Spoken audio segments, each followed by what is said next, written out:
Deglazing is all about capturing flavor. Today, we're gonna learn 2 different methods for deglazing so that you can get the most flavor out of your time spent cooking.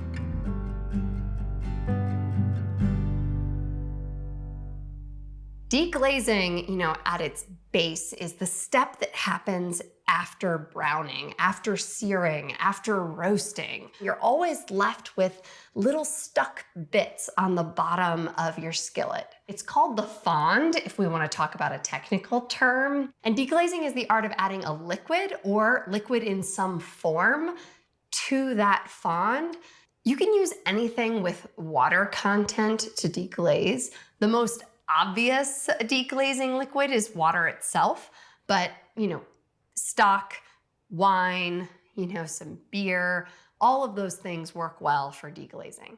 But also, vegetables with water content, like onions, those are a classic thing to deglaze a pan with. The first thing that I'm gonna show you is how to make a pan sauce. I have some chicken thighs that I just seared, and now I'm gonna take them out and show you the special technique of deglazing. This is what is called the fond. It's these little kind of brown crispies that are stuck to the bottom of the pan. There's a lot of flavor there. So if you don't make a pan sauce, you're essentially scrubbing all that wonderful, delicious flavor down your drain. And we definitely don't want to do that.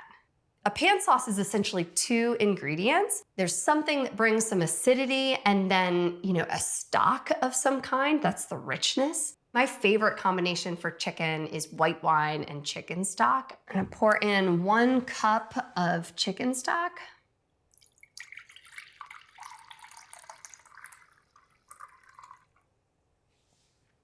To a 1/2 cup of white wine.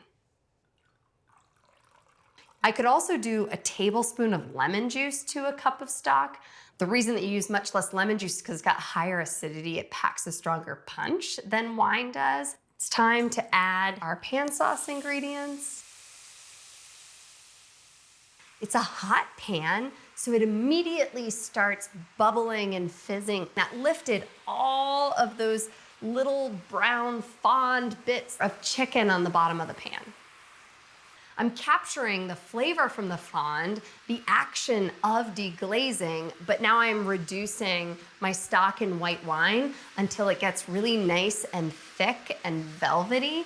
And also because I want to cook out the alcohol flavor from the wine, and then it will be done. At this point, I want to keep a close eye on it because I don't want to over-reduce my pan sauce. I'm just trying to take it to the point where it thickens a little bit.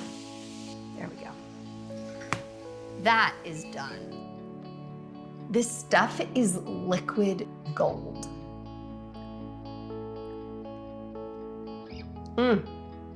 It tastes like the most perfect roast chicken memory you've ever had. With the acidity from that white wine, makes it really bright and keeps you wanting to eat more. The other wonderful thing about deglazing is, can you see how clean my pan is? No scrubbing necessary, and now I have 2 great things. A pan that's gonna require no effort to clean, and a wonderful sauce.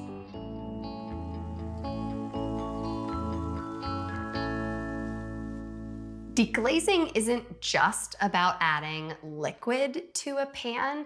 It's also about adding things that have water content to a pan. They'll act the same way. Today, in order to teach you another technique for deglazing, I'm gonna teach you about Sofrito. Sofrito is a classic building block of Spanish cuisine. It's the basis of making paella and rice dishes. It's the basis of stews or empanadas. For this Sofrito, I've got some minced garlic, minced onion, and some grated tomato. A cool technique for incorporating tomato, you know, in like kind of like a fresh version of crushed tomato. You just take a box grater, set it over a bowl, cut your tomato in half, and then grate it. It's easiest if you select kind of the largest, most ripe tomatoes you can get your hand on. And you grate it all the way down to the skins. The first step in making our sofrito, the first ingredient we're gonna add is the minced garlic. And I'm just gonna put some olive oil in the pan. I have my burner set on medium-low. In this case, you know, I don't want my oil super hot because I don't wanna burn the garlic. I'm just trying to get it a little bit warm. It's when it starts to move pretty quickly in the pan, but definitely before it's smoking. All right, I'm gonna add the garlic. See how it's just a very slight sizzle? It's important when you're deglazing that you have your next deglazing ingredient on hand at the ready. The onion is what I'm gonna add before I think my garlic is going to burn. So I don't want to be like worried about the garlic burning, having to turn off, cutting onion, you know, I want to be able to just throw it in the pan as quickly as possible. When I'm making sofrito, I'm stirring constantly. I want to develop that deep brown color evenly on all of the vegetables, but I don't want it to burn. This is the thing where like a watch pot never boils. Cameras on a pan never brown. I'm just kidding. At this point, the garlic's starting to brown and it's time to add the onion.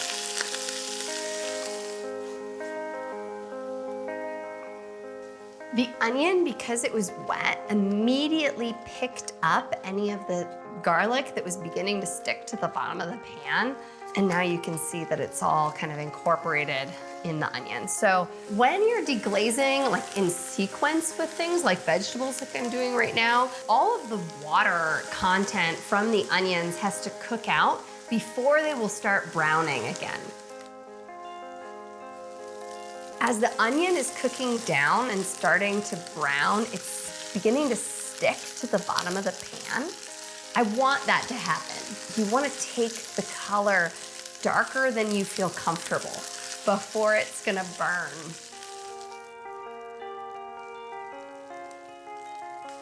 Now my onion is like really nice and brown, and if you can see, the bottom of the pot is like got a whole layer of stuck brown, really dark onion on it. Put the tomato in. Watch what happens. The bottom of the pan, which was once covered and stuck with all those little bits of really dark onion, is now spotlessly clean. On this step, we're doing the same thing that I did with the onion. I want to reduce out all of the water content from the tomatoes, and then they'll start to brown as well. Now the sofrito has cooked for about another 10-15 minutes, and it's gotten this really dark, deep brown color. It smells really nutty. It no longer looks like tomato, onion, and garlic at all. It looks like some kind of dark jam almost.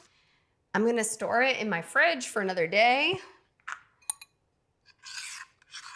You could also put it in ice cube trays or something like that and keep it in your freezer up to 3 months. When you go to make dinner and you want a delicious sauce or something for your vegetables or your fish or chicken or meat, you could literally just take a nice big spoonful of the sofrito, I use it liberally. Like, you can even take like a really nice big spoonful of the Sofrito, throw it in the pan with a little bit of stock and cook it down. And now you've got this like amazing, incredible sauce for a piece of fish. When you're cooking plain rice and you're starting to boil the liquid, just put a spoonful in there. You started cooking a soup and it felt like it needed some depth of flavor and richness. A spoonful of Sofrito. I'm just gonna taste it a little bit.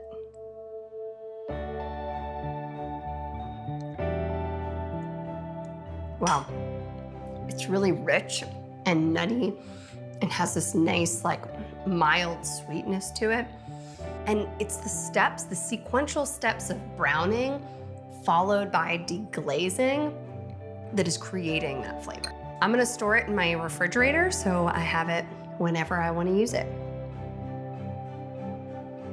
Today, I talked about two primary ways to deglaze: by adding a liquid or by adding vegetables that have water content. But really, the main goal is about changing perspective. Instead of looking at the brown bits at the bottom of your pan as something to scrub, now you can look at them as an opportunity to try a new cooking technique: deglazing.